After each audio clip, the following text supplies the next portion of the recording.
Dear learner, I welcome you all to the MOOC on Principle of Electrical Sciences. I am Dr. Sanjay Agrawal, Associate Professor in Electrical Engineering, School of Engineering and Technology, IGNOU, New Delhi. In previous session, we discussed how to make exact equivalent circuit with secondary parameter referred to the primary side and primary parameter referred to the secondary side. In this session, we would discuss power losses that occurs in the transformer like copper losses, which is a variable losses. We would also discuss eddy current losses and hysteresis losses, which are constant losses. Testing of the transformer, that is open circuit test and short circuit test, also would be discussed to find out both the losses, that is copper losses and constant losses. Now I am going to discuss losses in the transformer. So as you know, transformer is a static machine. What is the meaning of this? That means transformer doesn't contain any rotating part, so it is free from the friction and windage losses. Due to this, out of all electrical machines, transformer have highest electrical efficiencies. So now I am going to discuss the losses that occurs in the transformer. So these losses can be classified as iron losses or copper losses. So as you know, the core losses is also called iron losses, and this core losses is directly proportional to the supply voltage. If the supply voltage is constant, that means you can say that iron losses are the constant losses. And that second losses, that is copper losses, basically this losses is also called I square R losses, and these copper losses depend on the current flowing through the primary winding or secondary winding. So as the value of the current will change, that means copper losses will also be changed. So copper losses is directly proportional to the square of the current. So as current is changing, this copper losses is changing. So these losses is also called variable losses. Now these iron losses can also be classified as hysteresis losses and eddy current losses. The hysteresis losses is directly proportional to the flux density and the voltage, as you can see in the formula. That means WH is equal to this KH, or you can say this is constant multiplied by flux density to the power 1.6 and multiplied by this volume of the core. Similarly, eddy current losses is directly proportional to that constant, and it is also proportional to the square proportional to the flux density, and it is also proportional to the square of the frequency and volume of the core. So in this formula, this F is nothing but basically it is a frequency, and this B max, which is denoted in both the formula hysteresis losses and eddy current losses, this is a maximum flux density. So we know that maximum flux density is directly proportional to the applied voltage. So if the applied voltage is constant, then flux density is also constant, and the hysteresis losses are proportional to the frequency, and eddy current losses are proportional to the square of frequency. This frequency is generally measured in hertz. Now we are going to discuss the core losses. This core losses is also called iron losses. So when core is subjected to AC supply, depends on the supply voltage, which is constant. So these are the constant losses.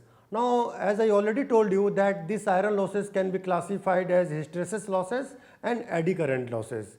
So first of all, we are going to discuss hysteresis losses.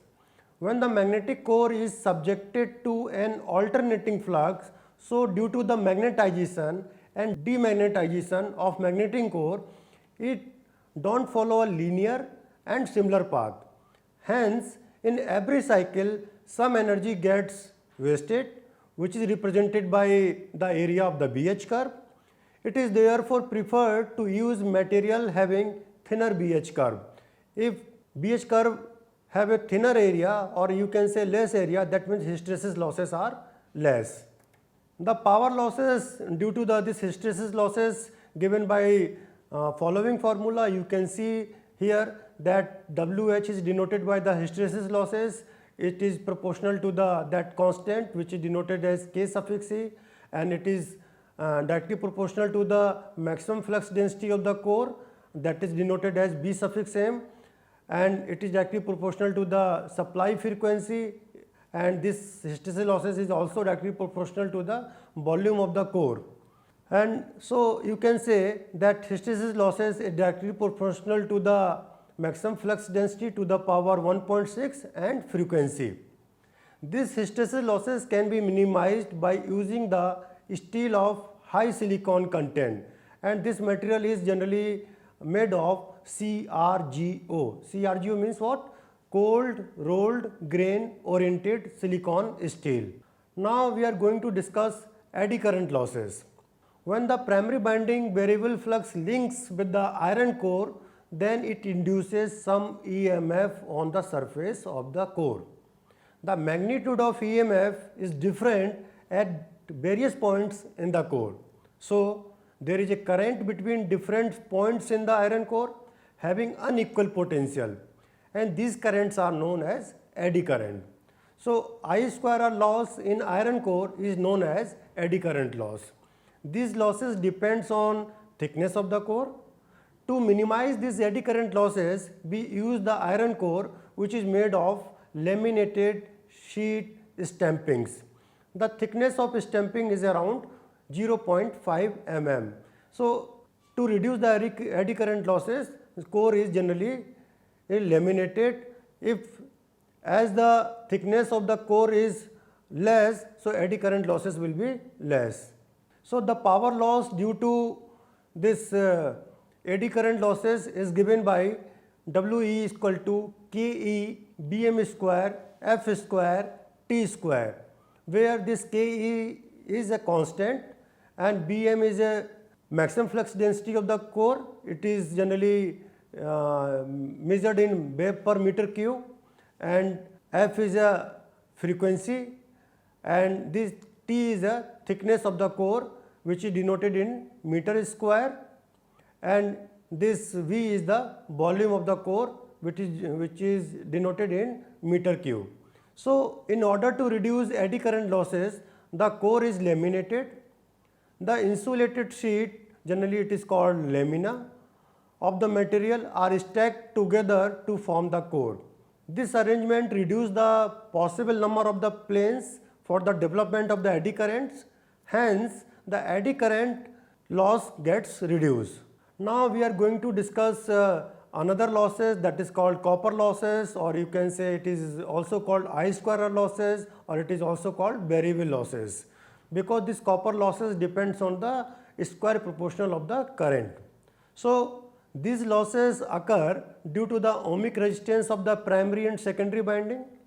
If I1 and I2 are full load primary and secondary current, and R1 and R2 are the primary and secondary binding resistances, so you can say this R1E, basically you can say it is equivalent resistance referred to the primary side, and if R2E is the equivalent resistance referred to the secondary side, then full load copper losses when binding are taken separately. So you can write this copper losses at full load is equal to I1 square R1 plus I2 square R2. And when this full load copper losses is calculated when parameter are referred to the primary side, then this full load copper losses can be written as I1 square R1E, where this R1E is the resistance when it is referred to the primary side. Similarly, full load copper losses can be calculated when all the parameter are referred to the secondary side. So it can be written by the formula, that means PCUFL is equal to I2 square R2E, where R2 is the resistance when it is referred to the secondary side. So you can say if this current I is a variable, so these losses are the variable losses. So all these losses are calculated at the full load. These losses can be calculated at different load. So we have to write this variable losses at half load. So you can write this I2H is equal to 1 by 2 multiplied by I2FL, where I2FL is a current at secondary side at full load. So copper losses is denoted as I square into R2E, where R2 is the resistance referred to the secondary side. Now because you are going to calculate the losses at half full load, that means you can write this I2HL can be replaced as 1 by 2 square I2 square FL into R2E. So this copper losses at half load can be written as half of the square multiplied by the copper losses at full load. So if you want to write as a generalized formula, so you can write that copper losses at any load is equal to N square multiplied by the copper losses at full load. Suppose you want to calculate the copper loss at half load. So what you will write? Just you replace N as 1 by 2. That means if you are writing N as a 1 by 2, that means what will be the copper losses at half load? It will be the 1 by 4 times of the copper losses at full load. Suppose it is asked you have to calculate the copper loss at 3 by 4 load. So what you will do? Just you put the value of N is equal to 3 by 4. So accordingly you can calculate the copper losses at any load. Now we are going to discuss the effect of the voltage and frequency variation. So as you know, hysteresis losses is directly proportional to the flux density to the power 1 by to the power 1.6 multiplied by frequency. Similarly, eddy current losses is directly proportional to the this Bm square multiplied by F square, where Bm, B suffix m is a flux density and F is a frequency. So as you know that EMF equation of a transformer can be written as 4.44 F phi m into N, where this F is a frequency, phi m is a maximum flux and N is a number of turns. So if you want to replace this phi m, it can be written as Bm into A, where this A is a area of the core and Bm is a maximum flux density. So this EMF equation of transformer can be written as E equal to 4.44 F B suffix m multiplied by area multiplied by number of terms. So by this equation you can also write Bm is directly proportional to E upon F, because this 4.44 is a constant, this Bm is a constant, number of turns are constant, area is constant. So if you want to write Bm, so Bm is directly proportional to E upon F. So if E and F are changed in the same proportion, then Bm is also constant, or you can say it will not change, or you can say if E and F are changed in the same proportion, then Bm unchanged. So as you know, hysteresis loss can also be written as hysteresis losses is directly proportional to the C by F to the power 1.6 multiplied by frequency, where this C is a constant, right? So you can say that if this C is constant, so hysteresis losses is directly proportional to the frequency to the power minus 0.6. That means as increase in frequency with the constant supply voltage, then hysteresis losses will be reduced. Similarly, you can understand for the eddy current losses. So as you know, the formula of the eddy current losses can be written as, or you can say eddy current losses is directly proportional to the this Bm square multiplied by F square. This Bm is a maximum flux density. So this Bm can be replaced by C by F, where this C is a constant. So if you square this C by F, so it will be C square F square. So this in numerator is F square, in denominator is also F square. So this F square will be cancelled out. That means this eddy current is directly proportional to this constant. So you can say when frequency is changed, that means eddy current losses will not be changed, or you can say there is no effect on the eddy current losses if frequency is changed. So for increase in voltage and frequency in same proportion, the core losses may increase to an intolerable level, because core losses is directly proportional to the flux density, which is also proportional to the E by F, where E is a induced EMF and F is a frequency. Second point that you can also note down, that transformer can be operated safely at frequency less than the rated one with the correspondingly reduced voltage. So now we are going to discuss the separation of the core losses, how you can separate this hysteresis losses and eddy current losses. So as you know that this core losses or iron losses is equal to the hysteresis losses plus eddy current losses. So here iron losses is denoted by W suffix I, and hysteresis losses is denoted as by W suffix H, and eddy current losses is denoted by W suffix E. So as you know that hysteresis losses is directly proportional to the flux density to the power 1.6 multiplied by frequency, and eddy current losses is directly proportional to the square of the flux density multiplied by the square of the frequency. Or you can say that hysteresis losses is directly proportional to the frequency and eddy current is directly proportional to the square of the frequency. If you want to write this equation, so WH can be written as AF, where A is a constant, and WE can be written as BF square, where V is a constant and F is a frequency.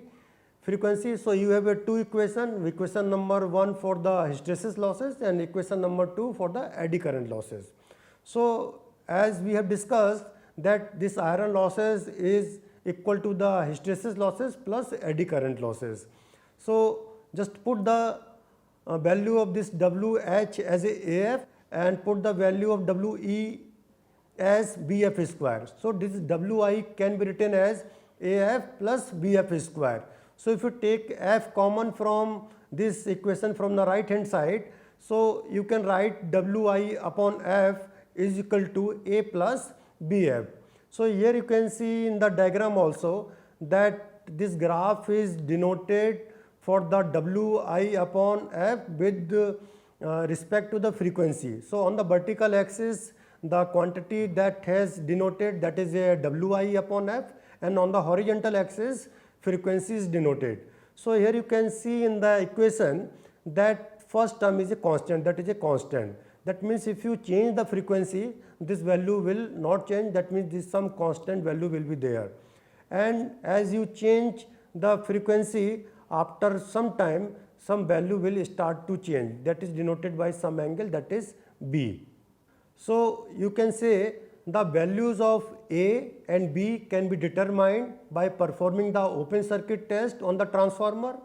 During this test, applied voltage and frequency are varied together so as to keep V by F, that is voltage divided by frequency, or you can say flux density, almost constant. And this wattmeter during open circuit test gives the iron losses, which is denoted as W suffix I. And after recording this iron losses, that is W suffix I, voltage and frequency, the iron losses per cycle is plotted against the frequency F, as shown in the previous slide. The intercept of the straight line on the vertical axis gives the value of the constant A, and the slope of the line gives constant B. Once the A and B are known, the hysteresis and eddy current losses can be determined by equation 1 and 2 respectively. Now we will discuss one example how to you can calculate the eddy current losses and hysteresis losses by the previous formula, or you can say on the basis of the separation of the losses. So question is, in a transformer the core loss is found to be 52 watt at 40 hertz and 90 watt at 60 hertz, measured at the same peak flux density. Compute the hysteresis and eddy current losses at 50 hertz. So here you can notice that maximum flux density, that is B suffix m, is the same in both the cases. So you can write the expression at 40 hertz. This can be written as 52 upon 40 is equal to A plus 40B by the formula this Wi upon F is equal to A plus BF. Similarly, you can write the expression for at 60 hertz, that it can be written as 90 upon 60 is equal to A plus 60B.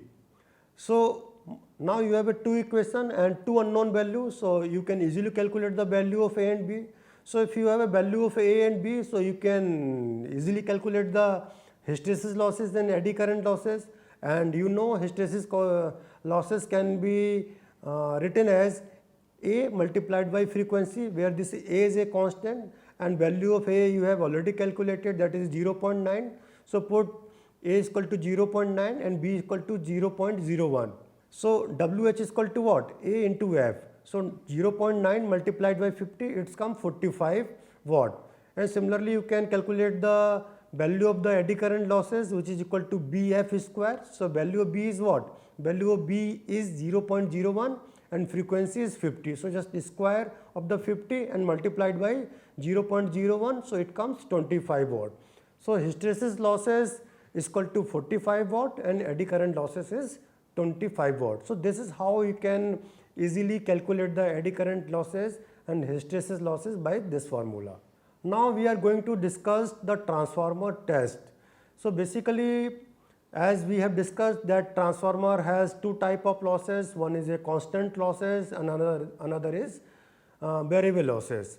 And constant losses are what? That is a hysteresis losses and eddy current losses. And variable losses are what? Variable losses are the copper losses. So why this transformer tests are performed, just we have to understand. So all the transformer are tested before the placing them in the field, as you know. So by performing this test, we can determine the parameter of a transformer to compute its performance characteristic like voltage regulation and efficiency. To furnish the required information, open circuit and short circuit tests are conducted easily without actually loading the transformer. Now we are going to discuss open circuit test. Open circuit test is also called no load test because these tests are done at no load. So this test determines the core losses, that is iron losses, and no load equivalent circuit parameter can also be computed with these losses. And what are those no load equivalent circuit parameter? These parameters are I naught, that is a no load current, I suffix m, that is a magnetizing current, IC, that is a core loss current, R naught, that is a resistance in the core at no load, X naught, that is a reactance at no load in the core, cos phi naught, this is a no load power factor. So usually the high voltage side of the transformer is kept open and low voltage side is excited by the rated voltage and frequency by a variac. So here you can see in the diagram that for the performing in the open circuit test, the high voltage side is open circuit, and at the low voltage side this rated voltage is applied. Here you can see, and this rated voltage can be applied with help of the variac, that is with help of the auto transformer. And here three instruments are connected in the low voltage side, that is a wattmeter. This wattmeter will give the reading of the this iron losses, and this ammeter will give the reading of the no load current, that is I naught, and voltmeter will give the value of the no load voltage here. So you have to note down the reading of the wattmeter, ammeter and voltmeter. So this ammeter give the input current, that is I naught. The voltmeter measure the rated voltage, that is applied voltage V1. The wattmeter measure the input power, that is denoted as W naught. So usually these meters are connected on the low voltage side, which may be primary or the secondary. Sometimes a voltmeter may be connected across high voltage to measure the secondary voltage, and reading of the wattmeter is taken as a core losses, which is a constant losses. So as you know, because you have calculated the reading of the wattmeter, and so you can write that W naught is equal to V1 I naught cos phi naught, where V1 is a voltmeter reading and I naught is a ammeter reading, which is a no load current. So by this formula you can also calculate the no load power factor, and this cos phi naught can be written as W naught upon V1 upon I naught. By taking this reading, you can also draw the phasor diagram. So here you can see the phasor diagram. On the horizontal axis, that flux is denoted, and on the vertical axis, that primary voltage V1, or you can say induced EMF E1 and E2 are denoted. So this no load current I naught is lagging with the applied voltage by angle phi naught. This phi naught is nothing but this is a no load angle, and with the help of this no load phase angle you can calculate the no load power factor. So by this phasor diagram you can write the expression for IC. This IC can be written as I naught cos phi naught, and component of this no load current, that is a magnetizing current, can also be written as Im is equal to I naught sin phi naught. So as you know, this total current, that is a no load current I naught, can be written as IC plus Im, or you can say this no load current is nothing but it is a phasor sum of IC and Im, and this can also be calculated as under root IC square plus Im square. So now you have a value of I naught, you have a value of phi naught. So by the phi naught you can calculate the cos phi naught, that is a no load power factor. You can also calculate the sin phi naught. So now you have to suppose find out the value of this R naught. So you have a value of B1 naught. So you can see in this equivalent circuit that R naught is equal to what? B1 upon IC, because this R naught and X naught is connected across the primary voltage V naught. So R naught can be written as B1 upon IC, and X naught can be written as B1 upon Im. So here you can note the input applied voltage is rated at rated frequency, hence the flux density in the core is at maximum value, because we know that E equal to 4.44 multiplied by frequency multiplied by flux density multiplied by the area and multiplied by the number of turns. Hence iron losses are at rated voltage, and these are the constant losses. And you can also note down that as secondary is open, so I2 is 0. So this compensating current, you can say I2 dash is also 0. Hence I1 is equal to I naught, that is a no load current, which is very small. You can say it is only 3 to 5% of the full load current. So due to I2 is equal to 0, secondary copper losses are 0, and due to this small I naught, primary copper losses are also very less, or you can say it is negligible. So wattmeter reading, that is W naught, gives the iron losses. Since power factor at no load is quite low, in the range of 0.2, 0.2, hence wattmeter used must be of low power factor type.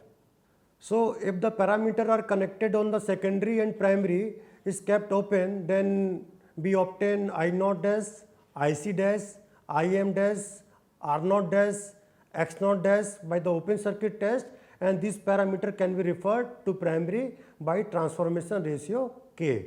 Now the another test, that is a short circuit test. This short circuit test is basically indirect method to find out the copper losses. So to perform this test, we apply a reduced voltage to the primary binding through the instrument, keeping low voltage binding short circuited. The connection you can see in the figure. So we need to apply only 5 to 10% of the rated voltage to the primary to circulated rated current in the primary and the secondary binding. So here you can see in the diagram that low voltage side is short circuited by the thick wire, and here this wattmeter is connected to note down the copper losses, and this ammeter is connected to measure the short circuit current, and this voltmeter is used to measure the voltage. So this equivalent resistance and equivalent reactance can be determined, refer to the side where instruments are connected. Usually low voltage side sorted by the thick wire or through an ammeter to measure the current. A variable low voltage is applied to the primary through an auto transformer. The primary voltage is gradually increased till the ammeter indicates the full load current of the metering side.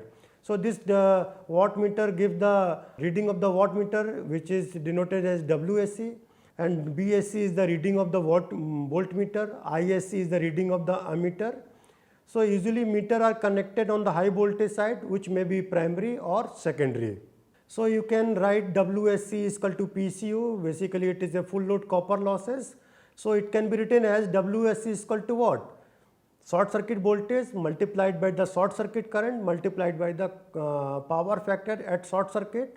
So this power factor at short circuit can be written as WSC upon BSC into ISC. So this WSC can also be written as ISC square multiplied by R2E, and this R2E can be written as WSC upon I square into SC.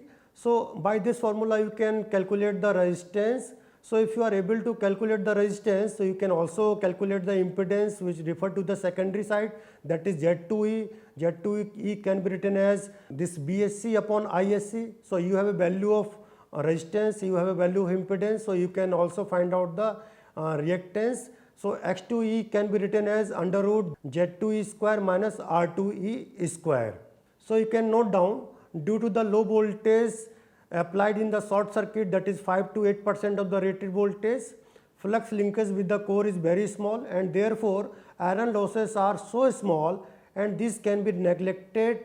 So by the short circuit test, wattmeter reading gives the full load copper losses, and this low voltage is given because due to the short secondary, and this resistance is very low.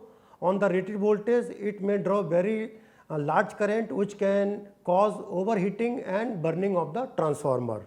So in today's session we discussed power losses in the transformer, namely copper losses, which is a variable losses. We also discussed eddy current losses and hysteresis losses, which are constant losses. Open circuit test and short circuit test have also been discussed. These tests are used to find out both the losses, that is copper losses and constant losses. Hope you are able to learn the concept of all the topics related to the power losses. Dear learner, in the next session we would discuss efficiency of the transformer and what would be the condition for the maximum efficiency. Thank you very much.